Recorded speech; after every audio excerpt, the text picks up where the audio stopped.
দুনিয়ার কিছু ধার দুনিয়াতে পরিশোধ হয়। ভাইজান আমার, বন্ধুগণ আমার, বাংলাদেশের একটা এতিম সন্তান, নাম তার তারেক রহমান। আজকে বাবা রাষ্ট্রপতি জিয়াউর রহমানের কবরের পাশে 17 বছর পর দাঁড়িয়ে যখন এই দোয়া করছে, হাজার হাজার নেতারা দোয়া করছে, সবাই হাত তুলে সবাই ক্যামেরার দিকে তাকায়। নেতার পাশে দাঁড়াইছে, এটা বড় ভালো লাগে, এটার দিকে তাকায়, কোট সোজা করে, পাঞ্জাবি সোজা করে, শার্ট সোজা করে, ফুল দেয়, এদিক ওদিক তাকায়। নিজের সন্তান তারেক রহমান বাবার কবরের পাশে দাঁড়িয়ে নিচুর দিকে তাকিয়ে চোখের পানি দা দা করে ছেড়ে দিয়ে বুক ভিজে দিয়েছে।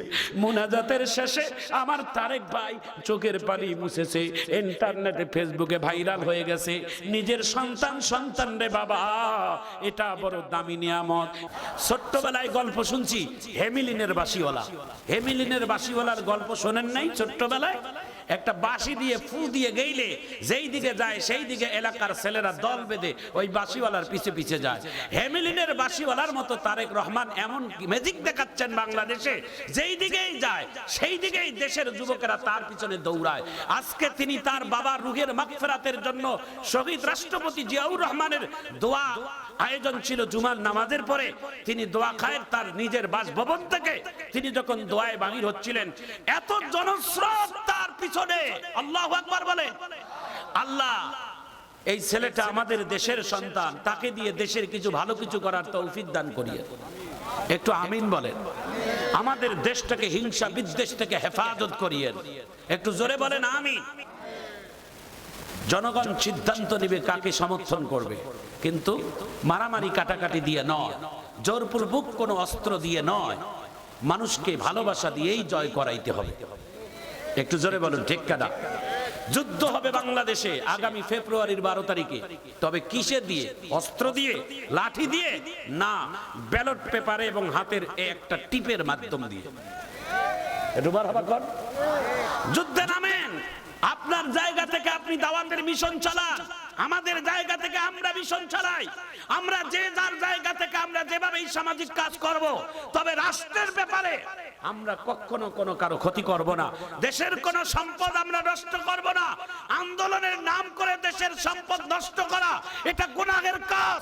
দেশের মানুষের ঘর বাড়ি আগুন দিয়ে জ্বালিয়ে দেওয়া এটা গুনাহের কাজ। আল্লাহর নবী কখনো এই আদেশ কোনোদিন কখনো দেন নাই। চিৎকার দিয়ে ধরে বলুন ঠিক কিনা। বিশ্ব নবী মুহাম্মদুর রাসূলুল্লাহ বলেন না সাল্লাল্লাহু, উনি যখন মক্কা বিজয় করলেন, মক্কা বিজয়ের মধ্যে এসে মক্কার কাফেরেরা সবাই যে যার মতো টোপলা টাপলি বেঁধে তারা সবাই আপন আপন জায়গায় আশ্রয় নিতে শুরু করলো। আল্লাহর নবী একজন সাহাবীকে বললেন, সাহাবীরে, বহুদিন মক্কায় আসি নাই, মক্কার ভিতরে নিজের হাত দিয়ে 365টা মূর্তি ভেঙে দিয়ে জমজমের পানি দিয়ে পবিত্র করে ধুয়ে দিলেন। আল্লাহর নবী একজন সাহাবীকে বললেন, কোরআনের আয়াতটা তাতে তুমি তেলাওয়াত করো। আমি তেলাওয়াত করি, তারপরে কত জোরে আল্লাহু আকবার বলবেন আপনারাই সিদ্ধান্ত নেবেন। ওয়াকুল জাআল হক ওয়া যাহাকাল বাতিল ইন্নাল বাতিলা কানা যাহুকা।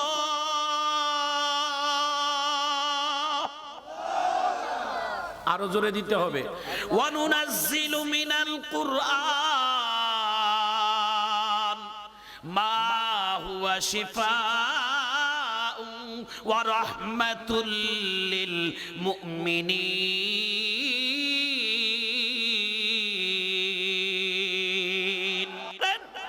একটু জোরে আল্লাহু আকবারের আওয়াজ দেন। নবী জন্মভূমির ছোট্টবেলার স্মৃতির কথা স্মরণ করে নবীর পাশের বাড়ি, নবীর বাড়ির পিছনে একটা পাহাড় ছিল। ছোট্টবেলায় তার বন্ধু বান্ধব নিয়ে কত খেলছিলেন সেই পাহাড়ে। ওই পাহাড়টার নাম হলো জাবালে কুবায়েস পাহাড়। ওই পাহাড়ের সাথে আপনার আমার জাতির পিতা ইব্রাহিমের সম্পর্ক, অনেক নবীদের সাথে সম্পর্ক। পৃথিবীর জমিনে যত মসজিদ আছে সমস্ত মসজিদের সাথে এই পাহাড়ের সম্পর্ক। মসজিদের যত আযান আছে সমস্ত আযানের সম্পর্ক পাহাড়ের সাথে। বলে কেমনে? বলে বাইতুল্লাহ যখন নির্মাণ কাজ শেষ হয়, সমস্ত কাজ সমাপ্তি হয় জাতির পিতা ইব্রাহিমের হাতে। একটু চিৎকার দিয়ে জোরে বলা যায় না আল্লাহু আকবার। শুরু করছেন আদম, শেষ করেছেন ইব্রাহিম, আর সংস্কার করেছেন আপনার আমার প্রিয় নবী মুহাম্মাদুর রাসূলুল্লাহ সাল্লাল্লাহু আলাইহি ওয়াসাল্লাম। একটু পরে খালি মজা লাগবে, খালি মজা লাগবে, একটু মারহাবা কর। আমি কিন্তু লম্বা সময় আলোচনা করব না, শিক্ষিত মানুষ এখানে সবাই আছেন, সর্বোচ্চ 45 মিনিট আলোচনা হবে ইনশাআল্লাহ বলেন।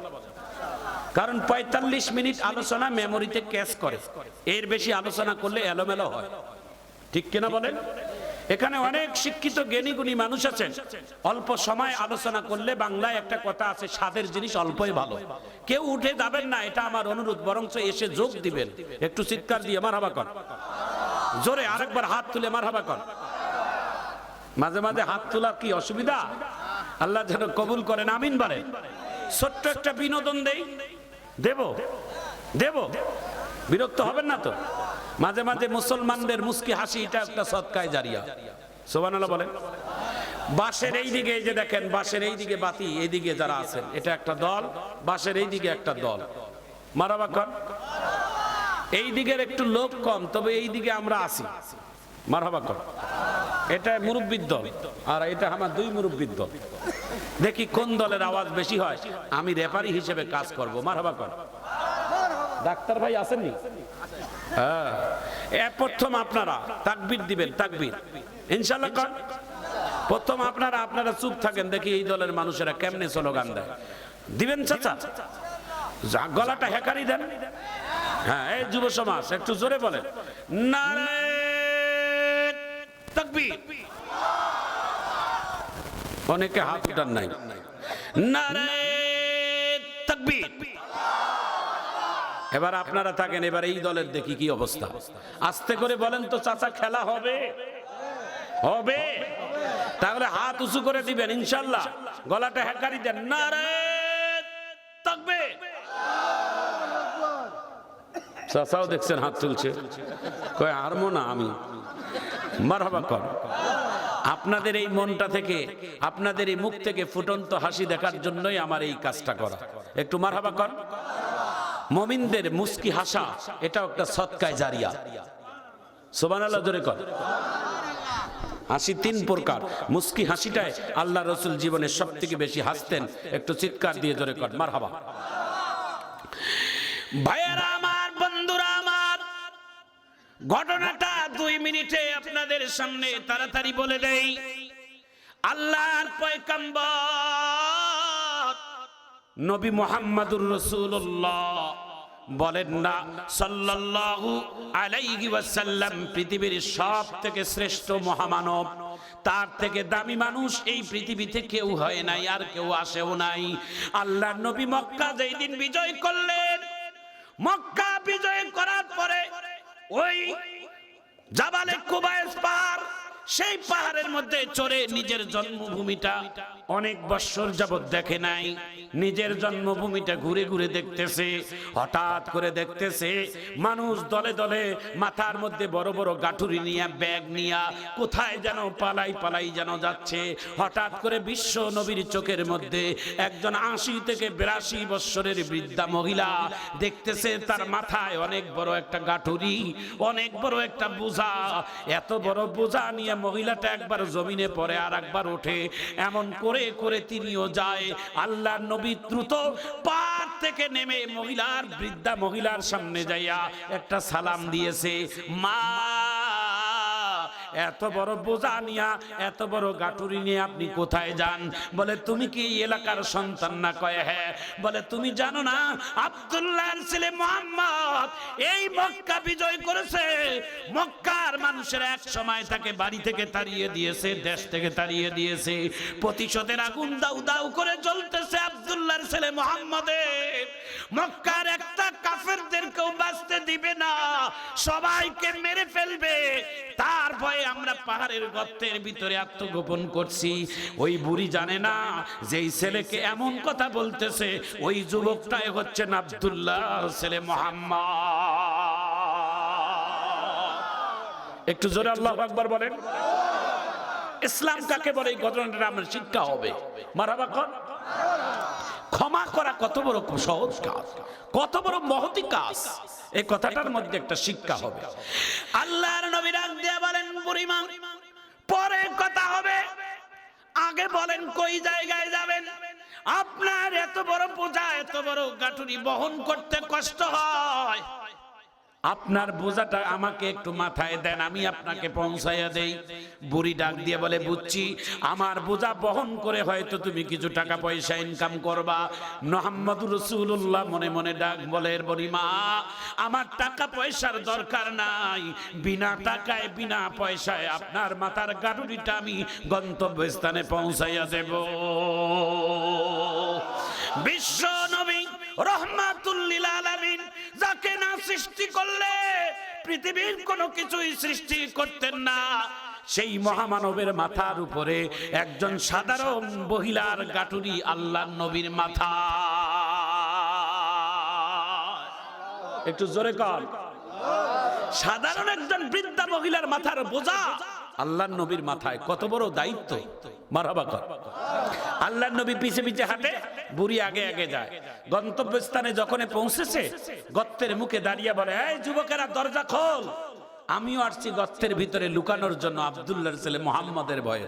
তখনও আল্লাহর নবী মুখ খোলে নাই, তখনও আল্লাহর নবী নীরবে সহ্য করে, আর মাথার মধ্যে তার বোঝা তখনও মাথায় ছিল। সুবহানাল্লাহ, বাড়ি যায় কইন সুবহানাল্লাহ বলেন।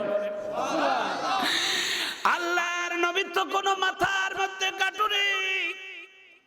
বুড়ির ডাকে যখন কয়েকজন যুবক পাহাড়ের গর্তের মুখ থেকে বাহির হয়েছে, চোখ লাল করে বলে, বুড়ি রে, যার ভয়ে আমরা এই পাহাড়ের গর্তের ভিতরে আত্মগোপন করার জন্য চেষ্টা করছিলাম, তুমি সেই যুবকটাকে আমাদের গোপন জায়গায় দেখাই দিলা। বলে, কে? বলে, যার মাথার গাটুরি দিয়ে আপনি যেই জায়গায় রাখছেন, সেই ছেলেটাই হচ্ছেন আব্দুল্লাহর ছেলে মুহাম্মদ।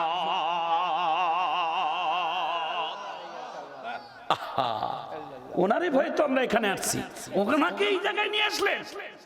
বুড়ি ডাক দিয়ে বলে, যুবকেরা রে, যে যেখান থেকে আসো তোমরা উঠে আসো।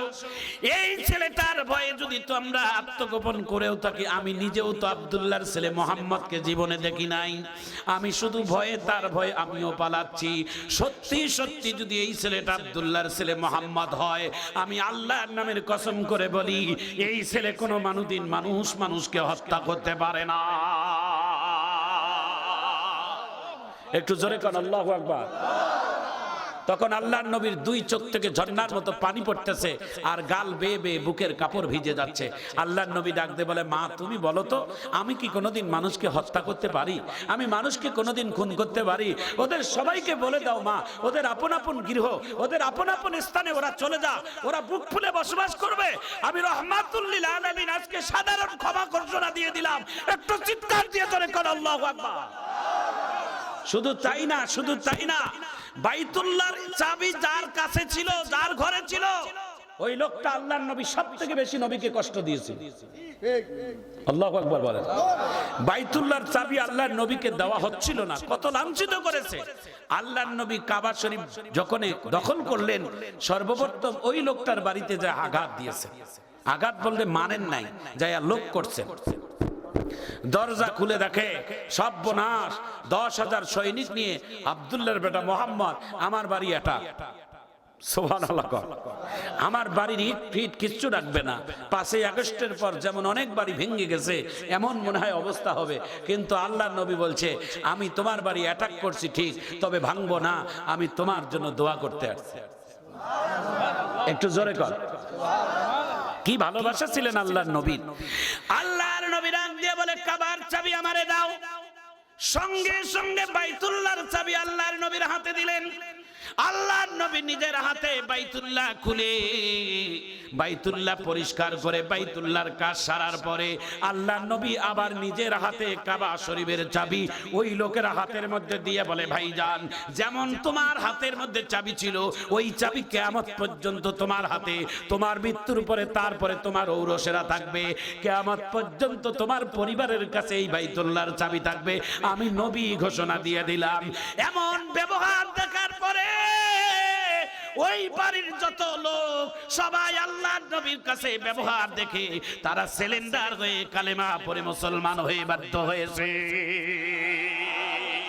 লা ইলাহা, জোরে লা ইলাহা ইল্লাল্লাহ, ধাক্কাটা জোরে দেন, লা ইলাহা,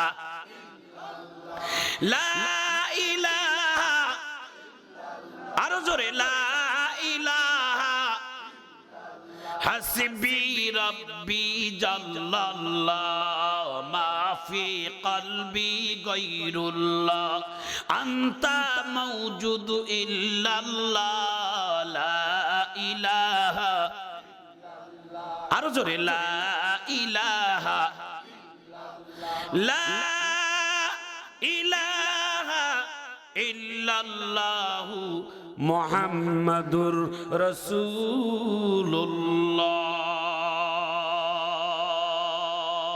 বলেন আল্লাহ আল্লাহ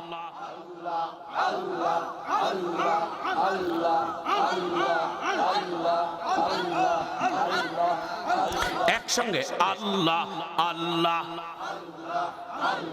আরো জোরে, আল্লাহ আল্লাহ আল্লাহ আল্লাহ আল্লাহ আল্লাহ আল্লাহ, লা ইলাহা ইল্লাল্লাহু মুহাম্মাদুর রাসূলুল্লাহ।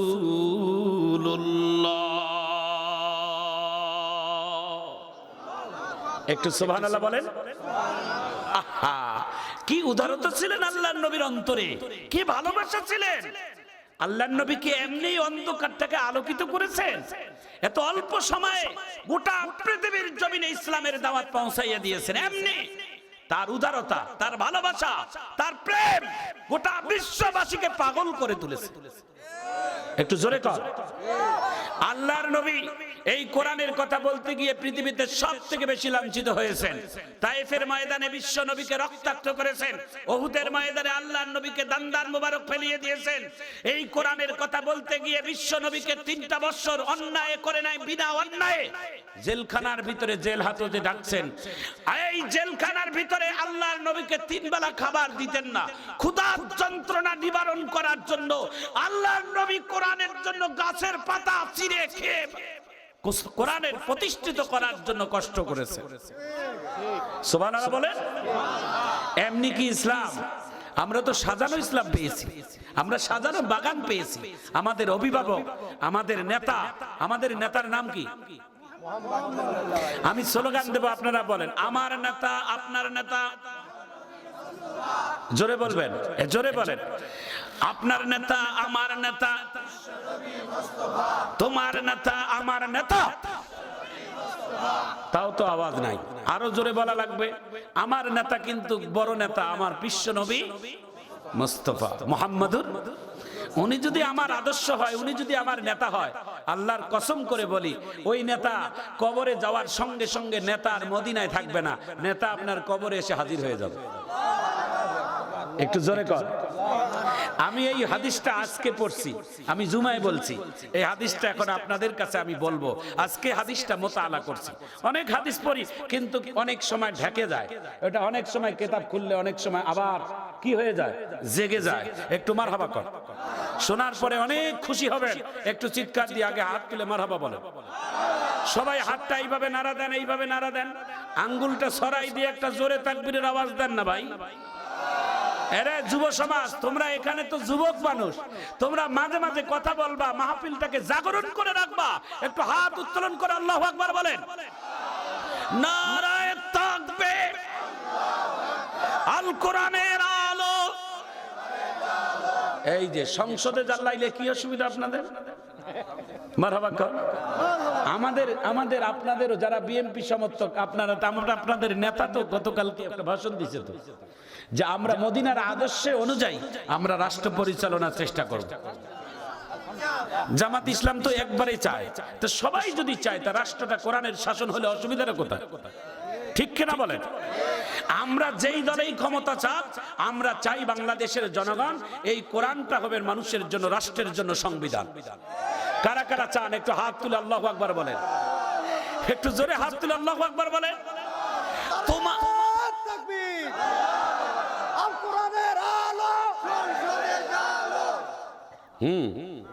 দেন তাতে মুই চা খাও, মোর গলা বসা, মুই তাতে রেস্ট নাও।